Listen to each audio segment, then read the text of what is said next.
Dear students, हम विषम पोषण के पद पढ़ रहे हैं। विषम पोषण 5 पदों में पूरा होता है। इंगेशन, डाइजेशन, एब्जॉर्प्शन, एसिमिलेशन और ईगेशन। तो आज हम डाइजेशन से स्टार्ट करते हैं।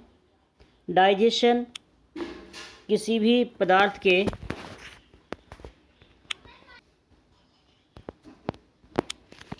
जटिल अवस्था से सरल अवस्था में टूटने की प्रक्रिया को कहा जाता है। हमारे शरीर में पाए जाने वाले जो खाद्य पदार्थ होते हैं, जो हम भोजन करते हैं, उसके जटिल और घुलनशील पदार्थों को फिजिकल और केमिकल रिएक्शंस द्वारा घुलनशील पदार्थों में, सरल पदार्थों में बदल दिया जाता है, जिसको हम पाचन कहते हैं। पाचन प्रक्रिया अलग अलग पदार्थों के लिए अलग अलग टाइप से होती है, अलग अलग स्थान पर होती है।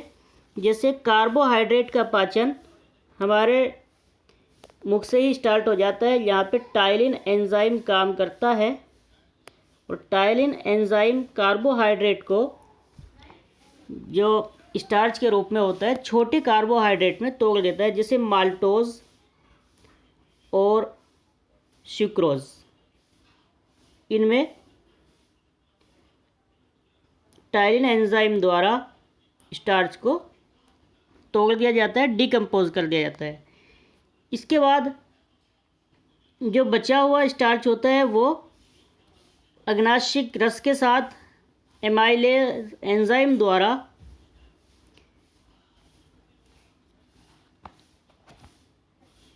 छोटे भागों में परिवर्तित करता है। यहाँ पर माल्टोज का माल्टेज द्वारा, सुक्रोज का सुक्रेज द्वारा और लैक्टोज का लैक्टेज एंजाइम द्वारा इनका पाचन किया जाता है। छोटे छोटे पार्ट्स में तोड़ा जाता है इनको। इसके बाद प्रोटीन का पाचन अगर हम बात करें तो प्रोटीन का पाचन अम्लीय माध्यम में होता है, जो पेप्सिन नामक एंजाइम द्वारा होता है। यहाँ पर HCl काम करता है। HCl हाइड्रोक्लोरिक एसिड, जो हमें बाइल जूस अग्नाशिक रस से प्राप्त होता है, और इसमें इसके साथ साथ पेप्सिन एंजाइम क्रिया करता है, जो जठर रस में पाया जाता है। जठर रस यानी गैस्ट्रिक जूस, जो हमारे आमाशय के अंदर मिलता है। तो आमाशय के अंदर मिलने वाले जठर रस से ये प्रोटीन को छोटे छोटे पेप्टोन्स और पॉलीपेप्टाइड में तोड़ देता है, जिससे बाद में ये छोटे छोटे एंजाइम द्वारा, अग्नाशिक रस द्वारा, ग्रहणी में बचे हुए प्रोटीन को ट्रिप्सिन, इरेप्सिन आदि एंजाइम द्वारा पूरी तरह से एमिनो एसिड में परिवर्तित कर दिया जाता है। और फैट की बात अगर हम करें तो फैट का पाचन हाइड्रोक्लोरिक एसिड के साथ में पित्त रस से मिलने वाले लाइपेज एंजाइम से होता है। लाइपेज एंजाइम लिपिड के ऊपर काम करता है और इसको फैटी एसिड और ग्लिसरॉल में परिवर्तित कर देता है। तो इस तरह से हमारे शरीर में विभिन्न भोज्य पदार्थों का पाचन होता है। इसके बाद आता है डाइजेशन। डाइजेशन का अर्थ एब्जॉर्प्शन। एब्जॉर्प्शन का अर्थ होता है अवशोषण। जब हमारे शरीर के अंदर भोज्य पदार्थों का डाइजेशन हो जाता है, पाचन हो जाता है, तो ये पचे हुए खाद्य पदार्थ जल के साथ घुलित अवस्था में आकर के इंटेस्टाइन में पहुंचते हैं या जो दूसरे अंगों तक पहुंचते हैं। मनुष्य के अंदर इंटेस्टाइन में जाकर के इसका अवशोषण होता है। आंत के अंदर अवशोषण होता है। जो छोटी आंत है वहाँ पर छोटे छोटे माइक्रोविलाई, इस तरह की उंगली जैसी संरचना हमारी आंत के अंदर पाई जाती है। इस तरह से ये अवशोषण करते हैं भोज्य पदार्थ का। तो भोज्य पदार्थ को अवशोषित करके, यानी अपने अंदर किसी भी रूप से विसरण द्वारा रुधिर में पहुंचाने की प्रक्रिया को एब्जॉर्प्शन कहते हैं। नेक्स्ट है एसिमिलेशन या स्वांगीकरण। जब हमारे शरीर के अंदर भोजन का अवशोषण हो जाता है तो वो ब्लड के साथ पूरी बॉडी में प्रत्येक कोशिका तक पहुंचता है और कोशिका के जीव द्रव्य में जाकर के यह उसके पहले से मौजूद जीव द्रव्य में विलीन हो जाता है, मिक्स हो जाता है।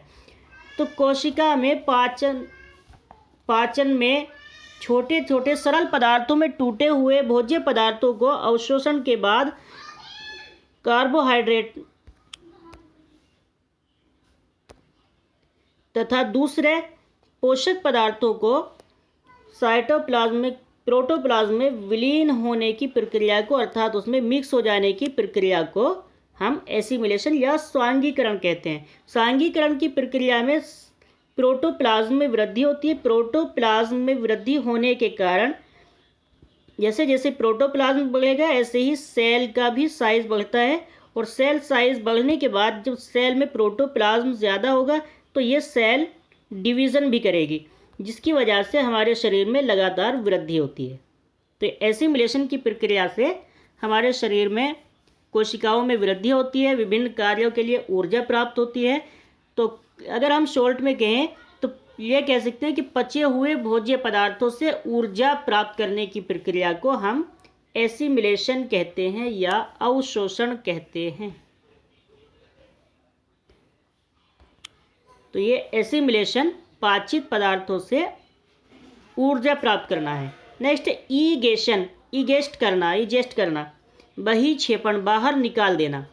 हमारे शरीर के अंदर जब हम पोषक पदार्थ ग्रहण करते हैं, भोजन करते हैं, तो उसमें बहुत सारे पदार्थ ऐसे रह जाते हैं जो पचते नहीं हैं और हमारे शरीर के लिए अनुपयोगी हैं। तो ऐसे पदार्थों को शरीर से बाहर निकालने की प्रक्रिया ही ईगेशन है या बहिक्षेपण है। मनुष्य के अंदर या जितने भी मैमल्स हैं इन सभी में ये एनाल पोर द्वारा बाहर निकल जाते हैं।